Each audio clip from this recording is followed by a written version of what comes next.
بسم اللہ الرحمن الرحیم۔ السلام علیکم۔ اردو سٹوری سینٹر سے تمام دیکھنے اور سننے والوں کو خوش آمدید کہتے ہیں۔ اگر تو آپ ہمارے چینل پر نئے ہیں تو ہمارے چینل کو سبسکرائب کر دیجئے، ویڈیو کو لائک کیجئے اور لنک دوستوں کے ساتھ ضرور شیئر کیجئے۔ ہماری آج کی کہانی کا عنوان ہے ضد۔ خود غرضی، انا اور ضد کے لبادے میں لپٹی ہوئی دل دہلاتی انمٹ خونی کہانی۔ تو آئیے آج کی کہانی کی طرف بڑھتے ہیں۔ رات کے 1 بجے بیڈ روم میں نیلے رنگ کی پراسرار روشنی پھیلی ہوئی تھی، جس میں ڈوبی کمرے کی ہر چیز نیلے رنگ کی نظر آ رہی تھی۔ کمرے کے اکلوتے بیڈ پر عاصم گہری نیند میں ڈوبا ہوا تھا۔ اس کا صرف چہرہ کمبل سے باہر تھا، باقی جسم پر اس نے کمبل اچھی طرح ڈال رکھا تھا۔ دسمبر کی سرد راتوں میں لوگوں کو 8 بجے کے بعد ہی ہوش نہیں ہوتا، اور 1 بجے تو اتنی خاموشی ہوتی ہے کہ انسان صرف اپنے دل کی دھڑکن اور گھڑی کی ٹک ٹک ہی سن سکتا ہے۔ اسی دوران کمبل کے سرکنے کی آواز آئی اور کمبل خود بخود سرکتا ہوا عاصم کے سینے سے پیٹ تک آ گیا۔ عاصم کو سردی کا احساس ہوا تو اس نے دوبارہ کمبل کو اوپر کھینچ لیا۔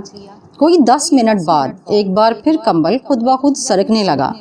اس دوران عاصم نے کروٹ بدلی، لیکن نیند کے غلبے کی وجہ سے اس کی آنکھ نہ کھولی، اور ایک بار پھر اس نے کمبل اوپر کھینچ لیا۔ ایک بار پھر خاموشی چھا گئی، لیکن اس بار زیادہ وقت نہیں گزرا تھا کہ کمبل ایک بار پھر سرک گیا، اور اتنا سرکا کہ بیڈ سے ہوتے ہوئے پیروں کی جانب سے نیچے گر گیا۔ کمبل کے اس بار ایک دم اوپر سے ہٹ جانے کی وجہ سے عاصم کی آنکھ کھل گئی۔ وہ اٹھ کے آنکھیں مسلنے لگا، آنکھیں مسل کر بیڈ پر کمبل تلاش کر رہا تھا، لیکن کمبل تھا کہ نظر ہی نہیں آ رہا تھا۔ اچانک وہ چونکا اور کمبل کو پیروں کی جانب نیچے دیکھا تو کمبل پڑا تھا۔ وہ جیسے ہی کمبل کو اٹھانے کے لیے نیچے جھکا تو کمبل خود بخود سرک کر اس کے ہاتھ کے پاس پہنچ گیا، ہاتھ کی پہنچ سے دور ہو گیا۔ یہ دیکھ کر اس کی نیند یکدم سے اڑ گئی۔ وہ بیڈ سے نیچے اترا اور غور سے کمبل کو دیکھنے لگا۔ اس نے اسے اپنا وہم جانا اور کمبل اٹھانے کے لیے اپنا ہاتھ آگے بڑھایا، لیکن اس نے جس تیزی کے ساتھ ہاتھ بڑھایا، کمبل اتنی ہی تیزی کے ساتھ سرک کر اس سے دور ہو گیا اور دیوار کے ساتھ لگ گیا۔ اب عاصم کا خوفزدہ ہونا یقینی تھا، لیکن عاصم ایک مضبوط اعصاب کا مالک شخص تھا۔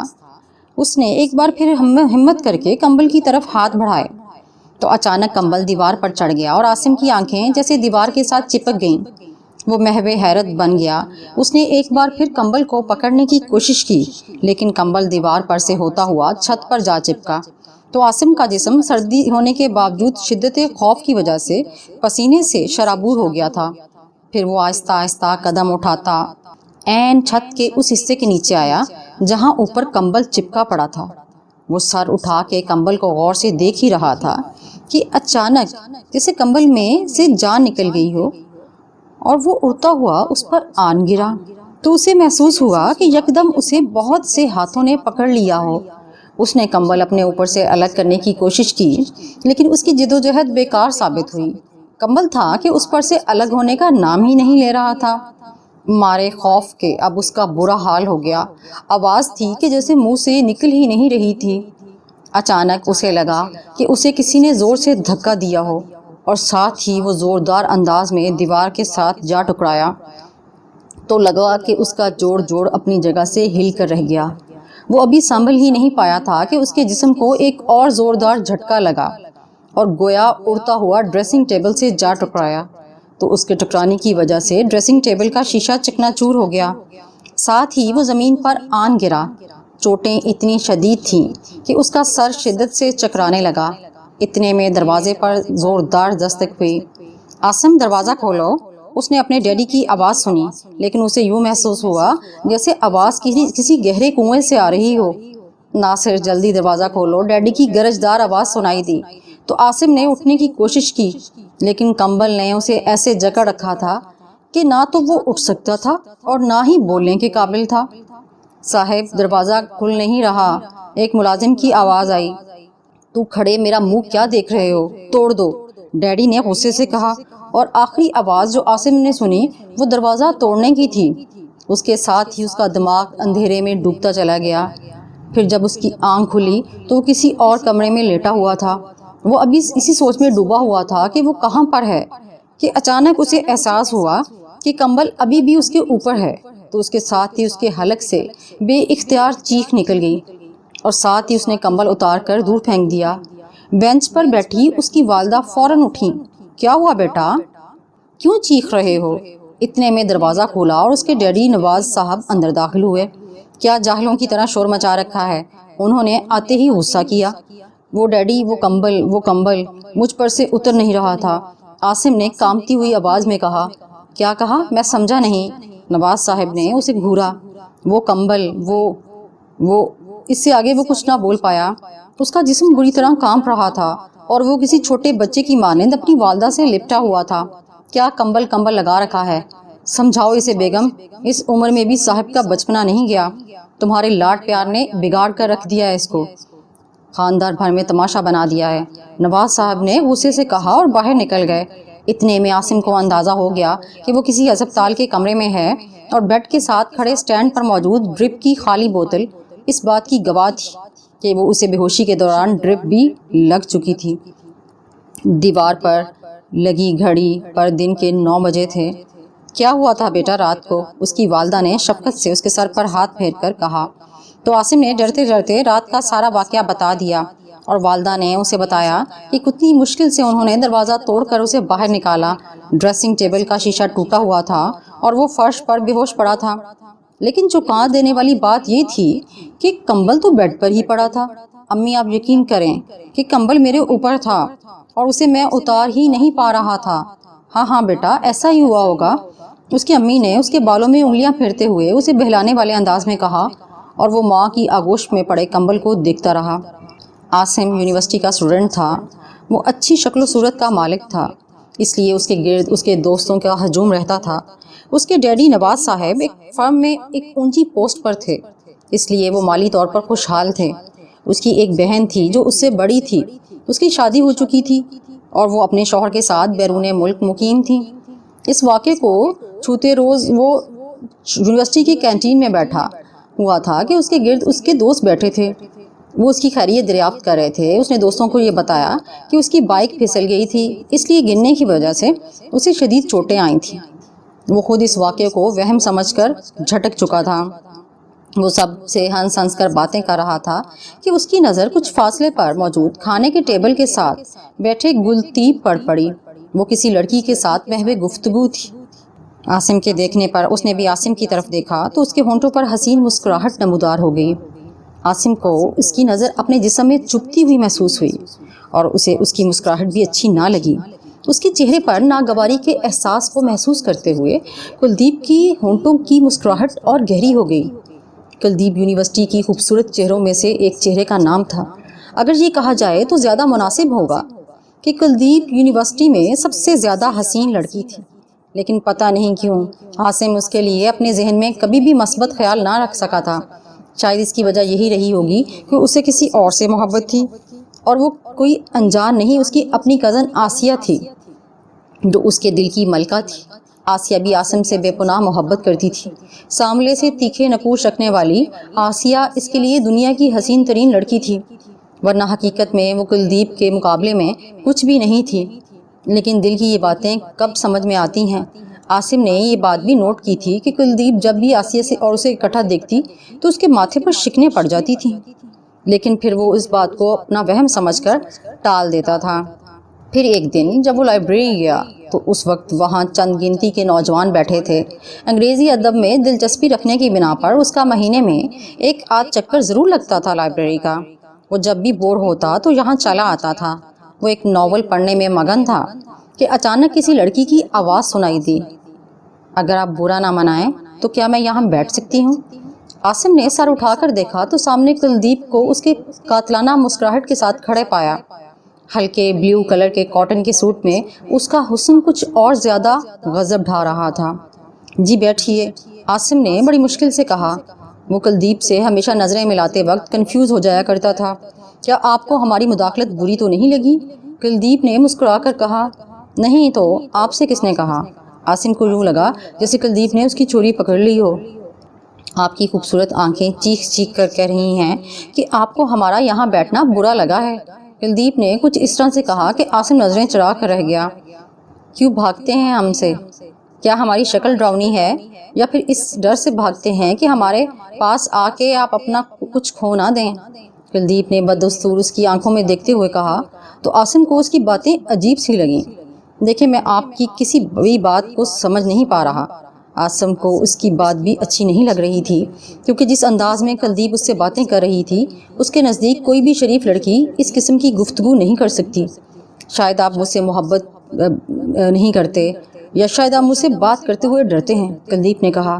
نہیں، میں نہ آپ سے محبت کرتا ہوں اور نہ آپ سے ڈرتا ہوں، عاصم نے ناگواری سے کہا۔ اگر آپ واقعی نہیں ڈرتے تو پھر رات کو ایک بے جان کمبل سے کیوں ڈر گئے؟ یہ کہہ کر کلدیپ نے مترنم آواز میں کہکا لگایا تو عاصم کو بہت بھیانک لگا، کیونکہ کمبل والی بات اس کی اور اس کی ماں کے علاوہ کسی کے بھی علم میں نہیں تھی۔ اب اس کی ماں تو یہ سب باتیں کلدیپ کو بتانے سے رہیں۔ آپ کو کمبل والی بات کس نے بتائی؟ اس بار عاصم کی آواز میں خوف کا عنصر شامل تھا۔ مجھے آپ کے بارے میں سب پتا ہے، آپ کے کیا شوق ہیں اور آپ کیا کرتے ہیں۔ یوں سمجھ لیں کہ میں دن رات آپ کے ساتھ رہتی ہوں۔ آپ کو جب کبھی بھی موقع ملے تو آپ سب سے نظر بچا کر اپنے گھر کی چھت پر جا کر سگریٹ پیتے ہیں، اور ایسا موقع آپ کو ہفتے میں ایک آدھ بار ہی ملتا ہے، کلدیپ نے کہا۔ تو عاصم کو یہ محسوس ہوا کہ لائبریری کی چھت پوری کی پوری اس کے سر پر آن گری ہو۔ وہ خوفزدہ نظروں سے کلدیپ کو دیکھ رہا تھا۔ ڈرے نہیں، یہ سب میرے لیے بہت معمولی باتیں ہیں، اور آپ کا ہر راز میرے سینے میں دفن ہے، کلدیپ نے کہا۔ تم چاہتی کیا ہو مجھ سے؟ عاصم نے خود بے قابو ہوتے ہوئے کہا۔ بس صرف اتنا کہ تم میرے علاوہ کسی اور لڑکی کی طرف نہ دیکھو اور خود کو صرف اور صرف میرے لیے وقف رکھو، کلدیپ نے کہا۔ تو عاصم کو یکدم سے غصہ آ گیا۔ میں تمہارا غلام نہیں ہوں جو تم مجھ سے ایسا کہہ رہی ہو۔ عاصم کو غصہ صرف اس بات پر آیا تھا کہ یہ اس کے نزدیک سراسر بلیک میلنگ تھی۔ اگر پہلے نہیں تھے تو اب سے میرے غلام بن جاؤ، کیونکہ اسی میں تمہاری بھلائی ہے، کلدیپ نے مسکرا کر کہا۔ تو عاصم کو لگا جیسے اس کے تن بدن میں آگ لگ گئی ہو۔ میڈم، آپ جیسے انسانوں سے بات کرنا تو دور کی بات میں دیکھنا تک گوارا نہیں کرتا، اور یہ جو ساری شبدہ بازی دھری کی دھری رہ جائے گی۔ اگر میرا دماغ گھوم گیا تو آئندہ مجھ سے اس طرح کی کوئی بات نہیں کرنی، ورنہ میں بہت بری طرح پیش آؤں گا۔ یہ کہہ کر وہ ایک جھٹکے سے اٹھ کھڑا ہوا اور چلا گیا، جبکہ کلدیپ کے ہونٹوں پر شیطانی مسکراہٹ آ گئی۔ رات کے پچھلے پہر عاصم اپنے کمرے میں گہری نیند میں ڈوبا ہوا تھا کہ اچانک اس کی آنکھ کھل گئی۔ ابھی وہ یہ سوچ ہی رہا تھا کہ اس کی آنکھ کیوں کھلی، ایک دفعہ پھر اس کا بیڈ تھوڑا سا ہلا۔ عاصم کیونکہ غنودگی کے عالم میں تھا، اس لیے اس نے اسے اپنا وہم جانا۔ وہ دوبارہ سونے کی کوشش کر ہی رہا تھا کہ اچانک ایک بار پھر اس کا بیڈ زور سے ہلا تو اس کی نیند جاتی رہی۔ اسے فوراً زلزلے کا خیال آیا۔ وہ ابھی سوچ ہی رہا تھا کہ بیڈ اتنی زور سے ہلا کہ وہ ایک طرف لڑکھڑا گیا، اور ساتھ ہی بیڈ آہستہ آہستہ فضا میں بلند ہونا شروع ہو گیا۔ اس نے بیڈ سے اترنے کی کوشش کی، لیکن اسے لگا جیسے اسے کسی نے پکڑ کر بیڈ پر بٹھا رہنے پر مجبور کر دیا ہو۔ اس نے آواز دینے کی کوشش کی، لیکن وہ حلق سے آواز تک نکالنے میں ناکام رہا۔ بیڈ بلند ہوتے ہوئے اتنا اونچا ہو گیا کہ اس کا سر چھت کے ساتھ لگنے لگا۔ مارے خوف کے اس کی بری حالت ہو گئی۔ دوسرے ہی لمحے بیڈ تیزی سے فرش پر آن گرا۔ بیڈ ایک دھماکے کے ساتھ فرش پر گرا تھا، اور عاصم کو یوں لگا جیسے اس کی ہڈیاں چور چور ہو گئی ہوں۔ اب اسے لگا کہ وہ حرکت کرنے میں آزاد ہے۔ اسے حیرت تھی کہ بیڈ کے اتنے زوردار انداز میں گرنے کی آواز سن کر کوئی ابھی تک اس کے کمرے میں کیوں نہیں آیا۔ اچانک ایک خیال اس کے ذہن میں آیا، اور اس نے فوراً سے بیڈ کے نیچے جھانک کے دیکھا تو اس کے رونگٹے کھڑے ہو گئے، کیونکہ بیڈ کے نیچے ایک بہت ہی بھیانک چڑیل تھی جو اس کی طرح جھانکنے سے اس کی طرف دیکھ کر مسکرائی تھی۔ وہ فوراً بیڈ پر سے اترا اور جلدی سے دروازہ کھولا تو سامنے اس کی امی کھڑی تھی۔ وہ فوراً ان سے لپٹ گیا۔ امی امی، وہ میرے بیڈ کے نیچے ہے، امی میں نے خود اسے اپنی آنکھوں سے دیکھا ہے۔ وہ مسکرا رہی تھی، عاصم نے چیختے ہوئے کہا تو اس کی امی پیار سے اس کے سر پر ہاتھ پھیرنے لگیں۔ اچانک عاصم کو لگا کہ وہ برف کی سل کے ساتھ لپٹا ہوا ہے، تو اس نے فوراً اپنی امی کے چہرے کی طرف دیکھا تو اس کے منہ سے بھیانک چیخ نکل گئی، کیونکہ وہ وہی چڑیل تھی جو اس کے بیڈ کے نیچے موجود تھی۔ وہ اسے دیکھ کر مسکرا رہی تھی اور ساتھ ساتھ اپنا بھیانک ہاتھ عاصم کے سر پر پھیر رہی تھی۔ عاصم مارے خوف کے بے ہوش ہو گیا اور ساتھ ہی اس چڑیل کی باہوں میں جھول گیا۔ بے ہوش ہونے سے پہلے آخری احساس اسے یہ ہوا کہ چڑیل نے اپنے نوکیلے دانتوں کی مدد سے اس کے کندھے کو چبا ڈالا اور ساتھ ہی اس کے احساسات تاریک ہو گئے۔ عاصم کے احساسات بیدار ہوئے تو اسے محسوس ہوا کہ کوئی اس کے بالوں میں ہاتھ پھیر رہا ہے۔ اس کی آنکھیں کھل گئی تھیں لیکن ان میں دھند چھائی ہوئی تھی۔ پھر جب دھند ہٹی تو اس نے اپنی امی کو اپنے اوپر جھکے ہوئے پایا تو رات کا واقعہ اس کے ذہن میں گھوم گیا اور وہ فوراً تڑپ کر بیڈ سے اترا اور کانپتے ہوئے کہا، کون ہو تم؟ بیٹا میں تمہاری امی ہوں۔ اس کی ماں نے پریشان ہو کر کہا، تم جھوٹ بول رہی ہو، تم میری ماں نہیں ہو۔ عاصم نے 2 قدم پیچھے ہٹ کر کہا، کیا بکواس ہے، یہ کیا ڈرامہ لگا رکھا ہے تم نے؟ نواز صاحب نے غصے سے کہا جو ساتھ ہی صوفہ پر بیٹھے تھے، ابو میں سچ بول رہا ہوں، یہ امی نہیں بلکہ یہ چڑیل ہے، یہ ڈائن ہے۔ عاصم نے اتنا ہی کہا کہ معاملہ نواز صاحب کی برداشت سے باہر ہو گیا۔ وہ آگے بڑھے اور ایک زوردار تھپڑ عاصم کے گال پر رسید کر دیا۔ بس بہت ہو گیا، اب میں اور بکواس نہیں سنوں گا تمہاری۔ تم نے پورے گھر کو تماشا بنا دیا ہے، تمہاری وجہ سے لوگ ہم پر باتیں کر رہے ہیں۔ کچھ پتہ بھی ہے تمہیں کہ کیا کر رہے ہو تم؟ نواز صاحب نے غصے سے اونچی آواز میں بولتے ہوئے کہا۔ نواز صاحب کے تھپڑ کی وجہ سے وہ ہوش کی دنیا میں واپس آ گیا تھا اور اب اسے اپنی گال پر جلن کا احساس ہو رہا تھا۔ وہ گال پر ہاتھ رکھے بے یقینی سے اپنے والد کو دیکھ رہا تھا۔ آج کے بعد اگر کوئی ایسی حرکت کی تو اس گھر میں تمہارے لیے کوئی جگہ نہیں ہوگی، یہ کہہ کر وہ کمرے سے باہر چلے گئے۔ وہ تب چونکا۔ اس کی امی نے اسے بازو سے پکڑ کر صوفے پر بٹھا دیا۔ امی میں جھوٹ نہیں بول رہا، انہوں نے پرنم آنکھوں سے اس کی طرف دیکھتے ہوئے کہا۔ اس سے پہلے وہ کچھ بولتا اس کی ماں نے اس کے منہ پر ہاتھ رکھ دیا۔ اب بس بھی کرو بیٹا، کیوں ستا رہے ہو؟ یہ کہہ کر اس کی امی رونے لگیں تو وہ حیرت سے ان کی طرف دیکھنے لگا۔ پھر اچانک جیسے بجلی کی سی تیزی سے اس کے ذہن میں ایک خیال آیا۔ وہ فوراً اٹھا اور کہا، امی آپ کو میری بات کا یقین نہیں ہے تو یہ دیکھیں یہ کیا ہے؟ عاصم نے شرٹ کے بٹن کھول کر اپنا زخمی کندھا ماں کو دکھایا۔ یہ کیا ہے؟ انہوں نے آنسو صاف کر کے حیرت سے کہا تو عاصم نے ان کو رات کا واقعہ سنا دیا تو وہ حیرت سے عاصم کو دیکھنے لگیں۔ امی آپ خود سوچیں، یہ سب کر کے مجھے کیا ملے گا؟ اگر میں جھوٹ بھی بول رہا ہوں تو یہ کس نے کیا ہے؟ اب میں خود تو اپنے کندھے کو کاٹنے سے رہا۔ عاصم نے بے بسی سے کہا تو اس کی ماں سوچ میں ڈوب گئیں۔ انہیں اس نیم تاریک کمرے میں بیٹھے ہوئے 20 منٹ گزر چکے تھے۔ کمرے میں جا بجا کالے جالے لٹکے ہوئے تھے۔ کمرے کا ایک ہی دروازہ تھا جس میں ایک سے ایک آدمی بامشکل جھک کر گزر سکتا تھا۔ دروازہ کم اور کھڑکی زیادہ لگتا تھا اور وہ دروازہ مضبوطی سے بند تھا۔ اس کے علاوہ ایک روشن دان بھی تھا۔ روشن دان کیا تھا؟ دیوار میں چھت کے قریب 2 اینٹیں نکال دی گئی تھیں۔ ڈھلتے ہی سورج کی ذرا روشنی اندر داخل ہو رہی تھی جس کی وجہ سے آنکھیں تھوڑی بہت دیکھنے کے قابل تھیں۔ عاصم بے چینی سے پہلو بدل رہا تھا اور رضیہ بیگم یعنی عاصم کی ماں عاصم کو دیکھتی اور کبھی سامنے بیٹھے ہوئے بوڑھی عورت کو دیکھتی جس کے سامنے سیاہ رنگ کی دیگچی رکھی تھی اور دیگچی کے نیچے بجائے دیگچی کے اندر آگ لگی ہوئی تھی۔ وہ عورت اتنی کالی تھی کہ عاصم کو لگا شاید وہ کمرے کی تاریکی سے بھی زیادہ تاریک ہے۔ رضیہ بیگم اس عورت کو سب کچھ بتا چکی تھی اور یہاں آنے کا مشورہ انہیں ان کی بوڑھی ملازمہ نے دیا تھا اور اس نے بتایا تھا کہ کالی ماں نامی عورت جو کہ پرانی آبادی میں رہتی ہے ان کی مدد کر سکتی ہے۔ اس لیے رضیہ بیگم اپنے بیٹے کو لے کر یہاں آ گئی تھیں۔ پرانی آبادی شہر سے ہٹ کر تھی اور کار میں آتے ہوئے یہاں تک کا سفر تقریباً 1 گھنٹے کا تھا۔ جب سے وہ یہاں آئے تھے کالی ماں نے ان کی باتیں سن کر آنکھیں بند کر لیں اور زیر لب کچھ پڑھنے میں مصروف ہو گئی تھی۔ آخر کار اس نے ایک جھٹکے سے اپنی آنکھیں کھولیں اور کہا، مجھے اپنے گھر لے چلو۔ وہ کالی ماں کے ساتھ شام کے وقت گھر پہنچے۔ ابھی وہ گیٹ پر ہی کھڑے تھے کہ کالی ماں نے کہا، مجھے اپنے گھر کے سارے کمرے ایک ایک کر کے دکھاؤ۔ وہ کمرے دیکھتی گئی لیکن آنکھیں بند کیے زیر لب کچھ پڑھتی رہی۔ آنکھیں بند ہونے کے باوجود وہ ہر کمرے کو یوں سر گھما کر دیکھتی جیسے اس کی آنکھیں کھلی ہوں۔ آخر کار وہ عاصم کے کمرے میں داخل ہوئی تو اس کے حرکت کرتے ہوئے ہونٹ ایک دم رک گئے اور آنکھیں ایک جھٹکے سے کھل گئیں۔ کالی ماں کی آنکھیں کسی انگارے کی مانند سرخ ہو گئی تھیں۔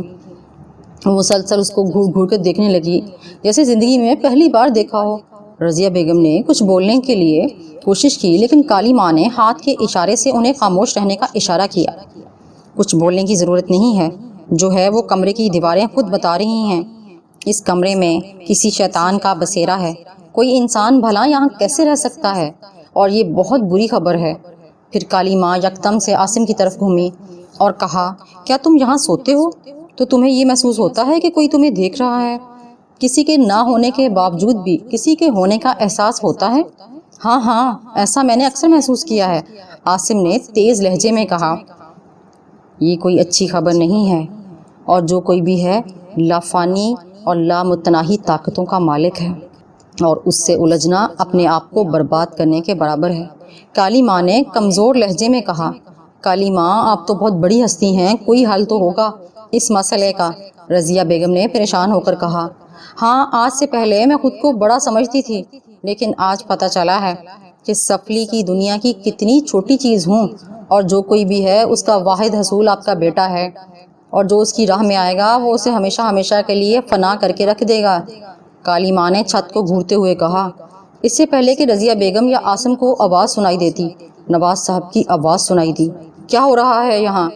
رضیہ بیگم نے دھڑکتے دل کے ساتھ نواز صاحب کی طرف دیکھا۔ نواز صاحب غیظ و غضب کا پیکر بنے ہوئے تھے۔ یہ کالی ماں ہیں اور یہ دیکھنے آئی ہیں کہ یہاں کون سا مسئلہ ہے، رضیہ بیگم نے صبر سے کہا۔ اچھا، تو اب یہ شعبدہ باز عورت ہمیں بتائے گی کہ ہمارے گھر میں کیا مسئلہ چل رہا ہے۔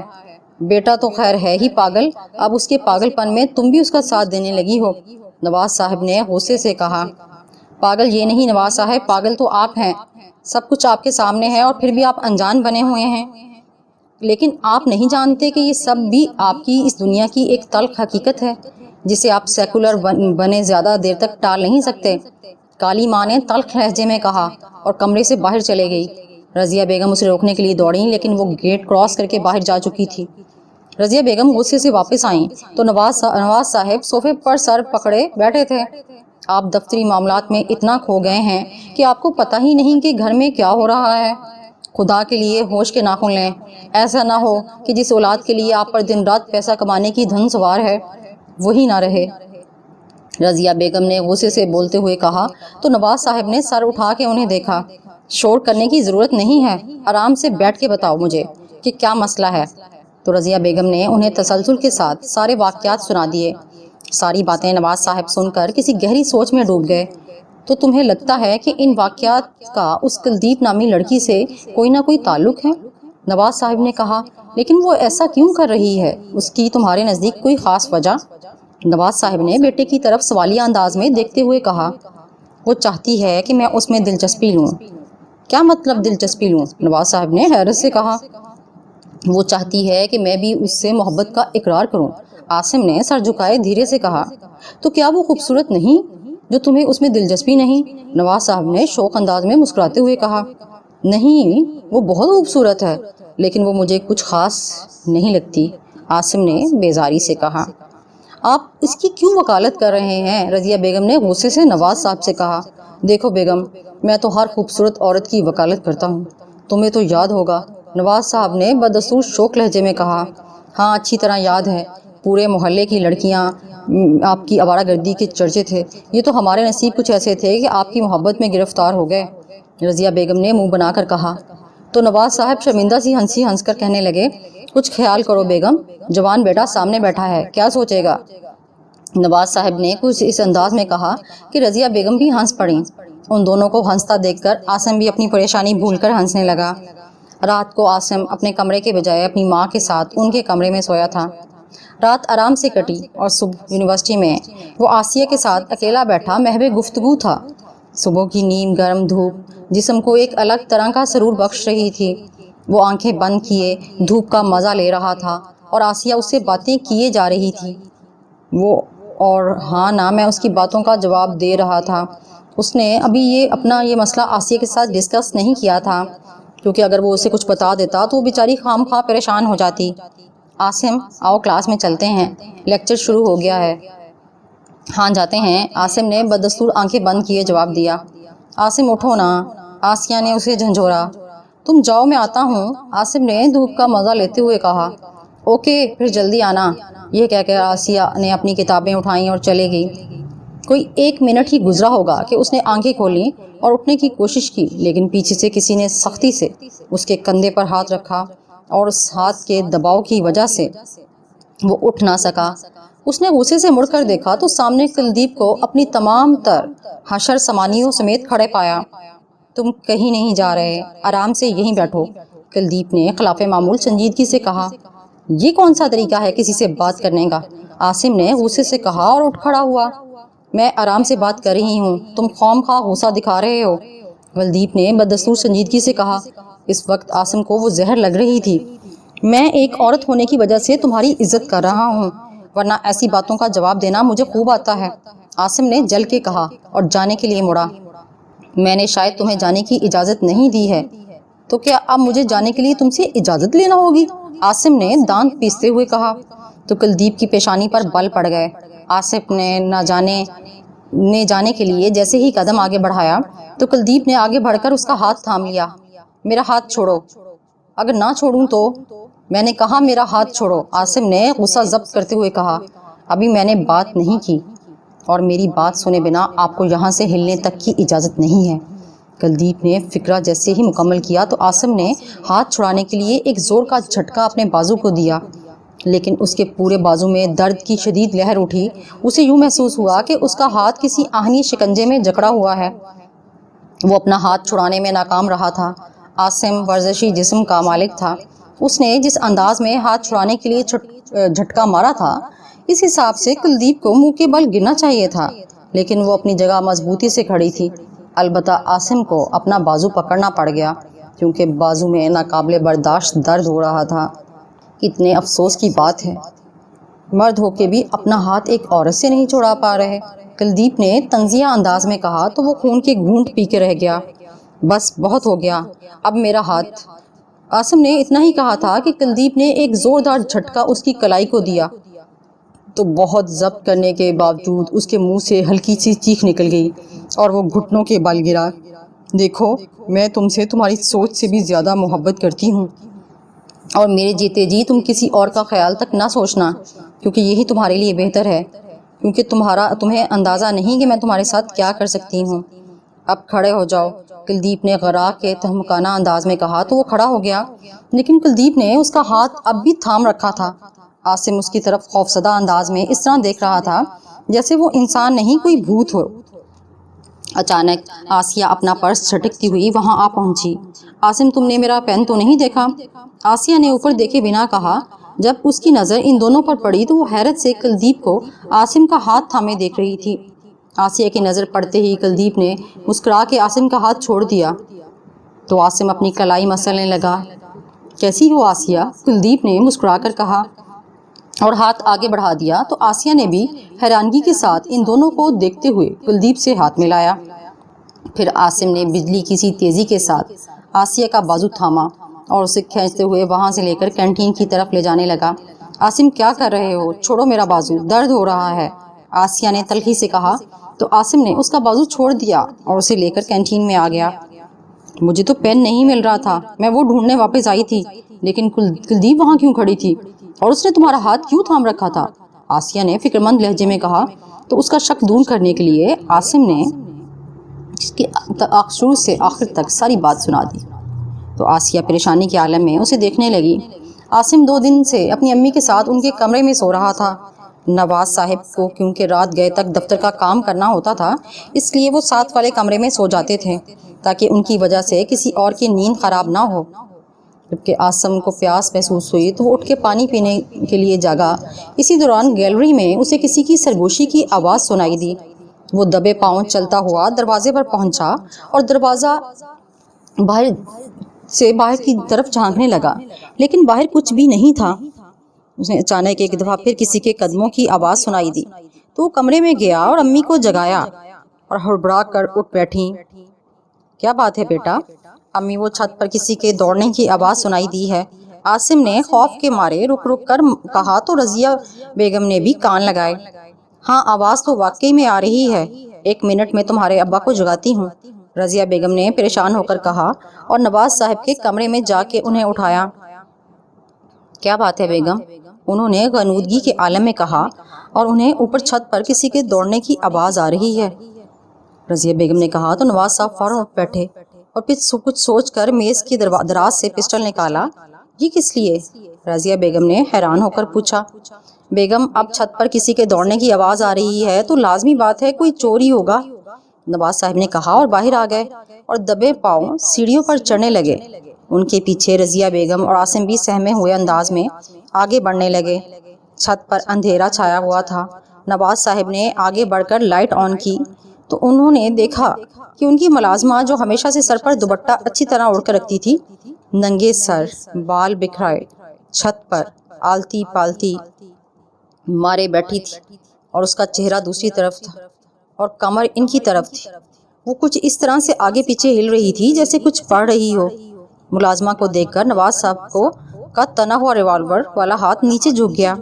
زبیدہ، رضیہ بیگم نے اسے آواز دی تو اس کا ہلنا یکدم بند ہو گیا اور دوسرے ہی لمحے وہ اٹھ کھڑی ہوئی، لیکن اس کی کمر بددستور ان کی طرف تھی۔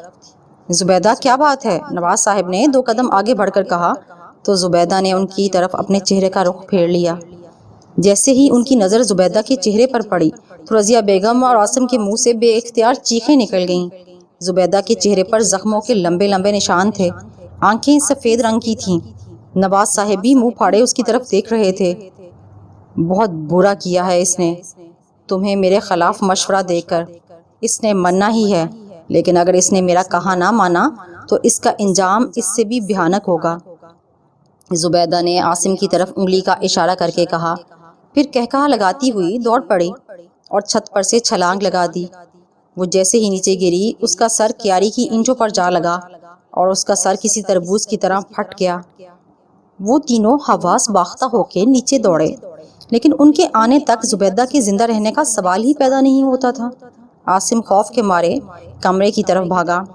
رضیہ بیگم بھی اسے پکارتیں، اس کے پیچھے دوڑیں اور نواز صاحب حیرت سے زبیدہ کی لاش کو یوں دیکھ رہے تھے جیسے کوئی بھیانک خواب دیکھ رہے ہوں۔ پولیس آئی اور اپنی کاغذی کارروائی کر کے چلی گئی۔ زبیدہ کا اس بھری دنیا میں کوئی نہیں تھا، اس لیے پولیس نے اسے خودکشی قرار دے کر کیس بند کر دیا تھا۔ نواز صاحب کے کہنے پر عاصم اور بیگم رضیہ نے ایسی کوئی بات نہیں بتائی تھی، کیونکہ ان کے نزدیک اس بات پر کوئی یقین نہ کرتا، الٹا انہی پر شک کیا جاتا اور ویسے بھی وہ خودکشی کا ہی کیس لگتا تھا۔ اس واقعے کو دیکھ کر حقیقت میں اب وہ سب پریشان تھے اور اس بار نواز صاحب بھی اس مسئلے پر سنجیدگی سے غور کر رہے تھے۔ اسی وجہ سے انہوں نے دفتر سے چھٹیاں لے لیں۔ آخر کار انہوں نے یہ طے کیا کہ کالی ماں کو راضی کیا جائے اس مصیبت سے انہیں نکالنے کے لیے۔ کالی ماں ایک بار پھر ان کے گھر موجود تھی۔ وہ آنکھیں بند کر کے اپنی موٹی ناک سے کچھ سونگھنے کی کوشش کر رہی تھی۔ نواز صاحب اور ان کی فیملی اسے پریشانی کے عالم میں دیکھ رہے تھے۔ اچانک اس نے اپنی آنکھیں کھولیں۔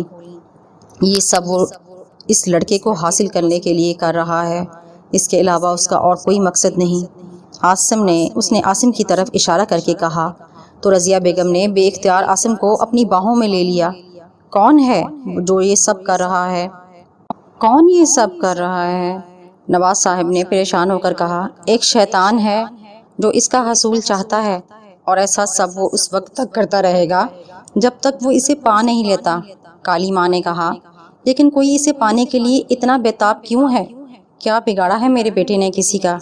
رضیہ بیگم نے روتے ہوئے کہا، وہ جو بھی ہے اسے جنون کی حد تک چاہتا ہے، وہ اسے نقصان نہیں پہنچانا چاہتا، وہ بس اسے اپنے پاس رکھنا چاہتا ہے، کسی قیمتی چیز کی طرح۔ اسے روکنا تقریباً ناممکن ہے، کیونکہ وہ جو سب کر رہا ہے وہ اس کے لیے بہت معمولی باتیں ہیں، وہ تو اس سے بھی زیادہ برا کر سکتا ہے۔ کالی ماں نے بے بسی سے کہا۔ تو نواز صاحب بولے، تو اس کا کوئی حل تو ہوگا، لیکن اس سے الجھنا بہت مہنگا پڑ سکتا ہے۔ کالی ماں نے ان کی بات کاٹ کر کہا، آپ تو بہت بڑی ہستی ہیں، آپ چاہیں تو کیا نہیں کر سکتی۔ رضیہ بیگم نے کہا، اگر آپ لوگوں کو یہ لگ رہا ہے کہ میں اس کا سامنا کرنے سے ڈرتی ہوں تو یہ بات پوری طرح سے غلط نہیں ہے، لیکن اس مسئلے پر سوچا جا سکتا ہے کہ کون سا طریقہ اختیار کیا جائے۔ لیکن اگر ہم ناکام رہے تو ہم میں سے کوئی بھی اپنی جان گنوا سکتا ہے۔ نہیں، ہم میں سے کسی کی جان نہیں جانی چاہیے، ہمیں یہ رسک نہیں لینا چاہیے۔ نواز صاحب نے جلدی سے کہا، رسک تو ہر کام میں ہوتا ہے، آپ کو اگر کہیں جانا ہے، کام سے یہ ہو سکتا ہے کہ راستے میں کوئی حادثہ پیش آ جائے، کہ آپ کی گاڑی کے بریک فیل ہو سکتے ہیں، راستے میں کوئی ڈاکو آپ کو لوٹ سکتا ہے۔ انسان کی زندگی کو تو 24 گھنٹے ہزاروں خطرات رہتے ہیں، تو کیا ہم اس ڈر سے اپنے روزمرہ کے کام بھی چھوڑ کے بیٹھ جاتے ہیں؟ کالی ماں نے مسکراتے ہوئے کہا، تو آپ کے خیال میں اس طریقے کے کامیاب ہونے کے کتنے فیصد چانسز ہیں؟ رضیہ بیگم نے کہا۔ تو کالی ماں نے زوردار قہقہہ لگایا اور کہا، ہائے ری دنیا، تم بڑے لوگ جو بھی کام کرتے ہو یہ سوچ کر کرتے ہو کہ اس میں کتنے فیصد فائدہ ہے اور کتنے فیصد نقصان۔ تم لوگ ہر مسئلے کو ایک بزنس ڈیل سمجھ کر ہینڈل کرتے ہو، لیکن تمہیں یہ علم نہیں کہ باوجود کہ زندگی ایک دن ختم ہو جائے گی اور پھر بھی مرنا نہیں چاہتے۔ ان سب کو کالی ماں کا لہجہ طنزیہ محسوس ہوا۔ ٹھیک ہے، آپ جو کہیں گی ہم وہ کرنے کو تیار ہیں، نواز صاحب نے ایک لمبی سانس لے کر کہا۔ تو پھر سنو، شہر کے پرانے قبرستان میں موجود کسی قبر میں تمہارے بیٹے کا پتلا دفن ہے۔ اگر ایک بار وہ مل جائے تو کام بن سکتا ہے، کالی ماں نے پرفکر انداز میں کہا۔ لیکن وہ قبرستان تو بہت بڑا نہیں، تو چھوٹا قبرستان بھی نہیں، وہ اتنی آسانی سے پتلا کہاں ملے گا؟ اور پھر کیا خبر کہ وہ کہاں دفن ہوگا؟ نواز صاحب نے جھنجھلا کر کہا۔ تمہارا کیا خیال ہے صاحب، جو کالی رات میں قاصد ہمیں یہ بتانے آیا ہے کہ پتلا کس قبرستان میں ہے، کیا وہ پتلا ڈھونڈنے میں ہماری مدد نہیں کرے گا؟ کالی ماں نے خوفناک انداز میں مسکرا کر کہا۔ تو وہ سب بے اختیار سر ہلانے لگے۔ وہ چاروں سورج کے ڈھلتے ہی پرانے قبرستان پہنچ گئے۔ پہلے شہر کے لوگ اپنے پیاروں کو یہیں دفن کرتے تھے، لیکن جب سے گورنمنٹ نے شہر کے اندر ہی نئے قبرستان کی جگہ مخصوص کی تو لوگ نزدیک ہونے کی بنا پر وہیں میتوں کو دفن کرنے لگے، اور آہستہ آہستہ اس قبرستان سے لوگوں کی توجہ ہٹنے لگی۔ اس لیے یہاں ویرانی نے ڈیرے ڈال دیے۔ شکستہ حال قبریں چاروں طرف پھیلی ہوئی تھیں۔ اس قبرستان کے ایک کونے میں کچی اینٹوں کی کوٹری بنی ہوئی تھی، جس میں ایک بوڑھا گورکن رہتا تھا، جسے دنیا میں صرف ایک ہی چیز عزیز تھی، جس کی وجہ سے اس کی کوٹری ہر وقت چرس زدہ دھوئیں سے بھری رہتی تھی۔ نواز صاحب نے اسے اچھی خاصی رقم دی تھی، جس کی چرس لے کر اب وہ مدہوش ہو چکا تھا۔ وہ چاروں قبرستان کے احاطہ میں داخل ہو چکے تھے۔ کالی ماں نے نواز صاحب اور بیگم رضیہ کو ٹوٹے دروازے کے پاس ہی رکنے کا اشارہ کیا اور خود عاصم کو لے کر آگے بڑھ گئی۔ عاصم سہمے ہوئے انداز میں چاروں طرف دیکھ رہا تھا۔ کالی ماں اس کا ہاتھ پکڑ کر آگے بڑھتی جا رہی تھی اور ساتھ ساتھ اس کی آنکھیں بند کر کے کچھ پڑھنے میں مصروف تھی۔ پھر ایک جگہ رک کر اس نے عاصم کو بیٹھنے کا اشارہ کیا اور عاصم اس کے اشارے پر زمین پر آلتی پالتی مار کے بیٹھ گیا۔ اس نے عاصم کے گرد چونے کی مدد سے ایک گول دائرہ لگایا اور پھر عاصم کو مخاطب کر کے کہا، ایک بات اچھی طرح سے جان لو، وہ جو کوئی بھی ہے تمہیں چاہتا ہے، اس کی اور کسی سے کوئی دشمنی نہیں ہے۔ جب تک تم حصار میں رہو گے اس وقت تک ہم سب لوگوں کی جانیں محفوظ رہیں گی، اور جب تک میں تمہیں خود باہر آنے کا نہ بولوں تم باہر نہیں آؤ گے، چاہے کچھ بھی ہو جائے۔ وہ جتنا بھی طاقتور ہو اس حصار کو عبور نہیں کر سکتا۔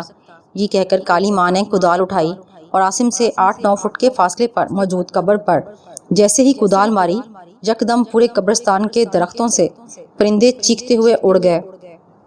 پرندوں کے اڑنے کے ساتھ ہی ایک بار پھر قبرستان میں صرف کدال کے چلنے کی آواز گونجنے لگی۔ عاصم حیرت کے مارے کسی عورت کو زندگی میں پہلی بار اتنی سخت مشقت کرتے دیکھ رہا تھا، لیکن شاید کالی ماں ایسی مشقتوں کی عادی رہی ہوگی۔ گھڑا کھودنا کافی مشکل کام تھا، لیکن کالی ماں نے یہ کام بڑی جام فشانی سے سر انجام دیا۔